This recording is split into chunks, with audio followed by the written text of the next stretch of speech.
पसीने वाली बहू।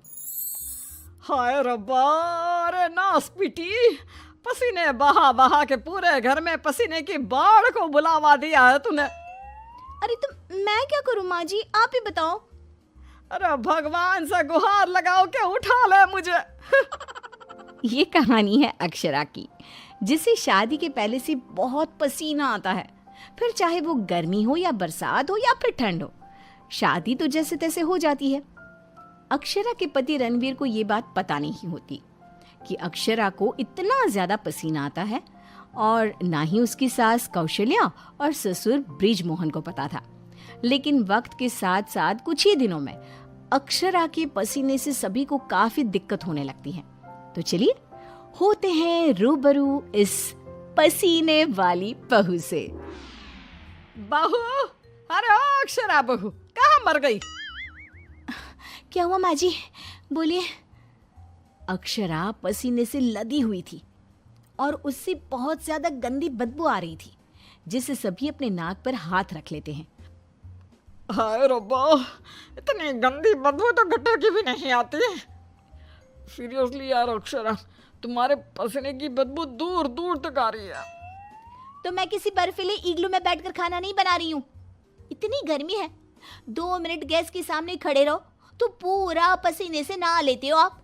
इतनी भयंकर गर्मी है, अगर इतनी प्रॉब्लम है तो लगा लो ना रसोई में भी एसी। हाँ हाँ लगा लेते हैं। वैसे भी तेरे मायके वालों ने हमें ट्रक भर के नोटों की गड्डी जो दी है, हैं? क्या बात करती है? मैं भी चूल्हा चौका कर चुकी हूँ, लेकिन इतना पसीना मुझे तो कभी नहीं आया। ऐसे ही एक दिन कौशल्या देखती है कि खाना बनाते समय अक्षरा के माथे का पसीना टपक कर कढ़ाई में गिर रहा है। हाय रब्बा, अरे करम जलियों की महारानी, ये देख, देखिए तेरे पसीने की टंकी का लीकेज बह के अब हमारे खाने में भी टपक रहा है। अब अपना खारा पानी तू नमक के तौर पर इस्तेमाल करेगी क्या हमारे खाने में? माँ जी, मैंने जानबूझकर नहीं किया है। और रही बात पसीने की टपकने की, तो इसी बहाने ये घट्टे की सब्जी ना और भी नमकीन और स्वादिष्ट हो जाएगी मेरे पसीने की मिलावट से। छी छी छी छी, मैं जा रही हूँ बाथरूम, क्योंकि मुझे तो तेरी बातों को सुनकर और ये खाना देखकर ही उल्टी आ रही है। आज तो कुछ नहीं पकाएगी। आज हम तीनों तुझे छोड़कर बसंत भोजनालय चले जाएंगे। तू अकेले ही चखते बैठ अपने पसीने से भरे हुए ये व्यंजन। अगले दिन जब रणवीर दफ्तर से घर आता है, तभी वो अपने कमरे में अक्षरा से कहता है, अक्षरा, कल बॉस की वाइफ का बर्थडे है, इसलिए उन्होंने हमें खास न्योता दिया है, तो तुम और मैं कल पार्टी में जाएंगे। मैं ब्लैक कोट पहनूंगा, तो तुम ब्लैक साड़ी पहन लो। ओके पति जी, और कोई आदेश? नहीं नहीं, आदेश नहीं, लेकिन एक रिक्वेस्ट है। वैसे तो पार्टी में एसी होगी, लेकिन फिर भी ना तुम पूरी परफ्यूम की बोतल को अपने ऊपर छिड़क के ही चलना। एक क्या, मैं तो कहता हूँ 5 चाय बोतल को छिड़क लो ना, क्योंकि अगर किसी ने तुम्हारे पसीने की बदबू को सूंघ लिया ना तो फालतू में सीन क्रिएट हो जाएगा वहां पर, ठीक है? मुंह टेढ़ा करके अक्षरा जवाब देती है, ठीक है, लगा लूंगी, खुश। अगले दिन पार्टी के लिए अक्षरा सच में 5 परफ्यूम की बोतल को अपने ऊपर छिड़क कर सज धज के रणवीर के साथ पार्टी में चली जाती है। पार्टी में एसी थी, इसलिए पहले के 15 से 20 मिनट तो कुछ भी नहीं हुआ, लेकिन उसके बाद से जो अक्षरा को पसीने छूटने शुरू हुए कि बस वो पसीने से भीग कर गीली होती ही जा रही थी, और उसकी बहुत गंदी बदबू भी आने लगी, जिसको सुनकर पार्टी के गेस्ट आपस में बात करने लगे। अरे ये इतनी गंदी बदबू कहाँ से आ रही है? शायद किसी के जुराबों की गंदी बदबू है ये। जुराबे नहीं, मामला कुछ और ही है जनाब। इतनी बड़ी 5 स्टार पार्टी में पता नहीं कहाँ से घुस गया कोई गटर का कीड़ा। तभी रणवीर अक्षरा को धीरे से कहता है, तुम्हें कहो तो ना परफ्यूम, पाउडर और साबुन से 10 बार नहाना। लेकिन तुम्हें तो पता है ना कि मुझे पसीने छूटते ही हैं, चाहे कितना भी कुछ भी कर लूं। और उनकी ये बात बगल में खड़ी एक बूढ़ी औरत सुन लेती है और वो बवाल मचा देती है। अरे बाप रे, ये गंदी महक तो यहाँ से आ रही है। रणवीर की बीवी से देखो तो पूरे कपड़े भीग गए इसके पसीने से।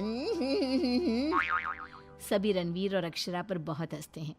रणवीर घर जाने के बाद अक्षरा को खूब डांटता है।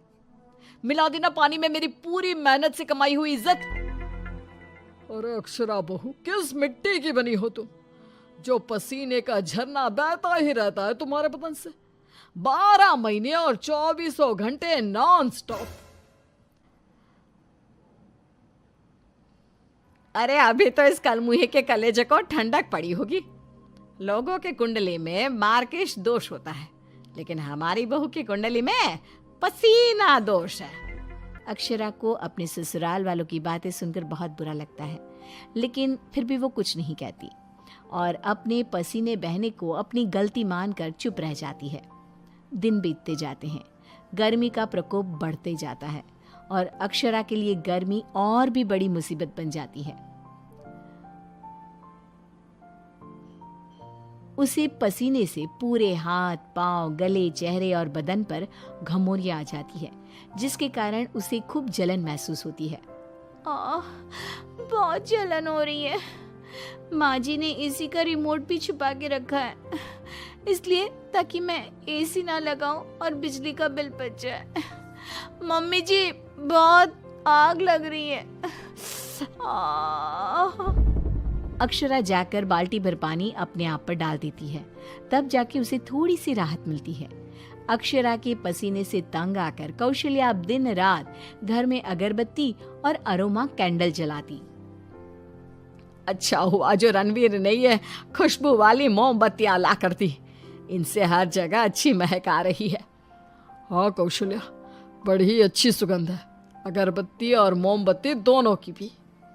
लेकिन तभी वहां पर बाजार से सामान लाकर पसीने से लदी हुई अक्षरा आ जाती है और उसके पूरे बदन से बदबू आ रही थी और बाल तो पूरे पसीने से भीग गए थे और फर्श पर पसीने की बूंदें भी टपक रही थी। और ये बदबू इतनी तेज होती है कि मोमबत्ती और अगरबत्ती की महक को फेल कर देती है। हाय रब्बा, आ गई करम जली। इसके बदन के पसीने ने तो इतनी महंगी सुगंध वाली मोमबत्ती और अगरबत्ती के खुशबू के दांत भी खट्टे कर दिए। बाहर इतनी भीषण गर्मी है मम्मी जी, ऐसा लग रहा है मानो हम किसी ओवन में बंद हो गए हो और केक की तरह बेक हो रहे हो। उफ। दिन ब दिन अक्षरा का पसीना दुश्वार कर देता है सबका जीना।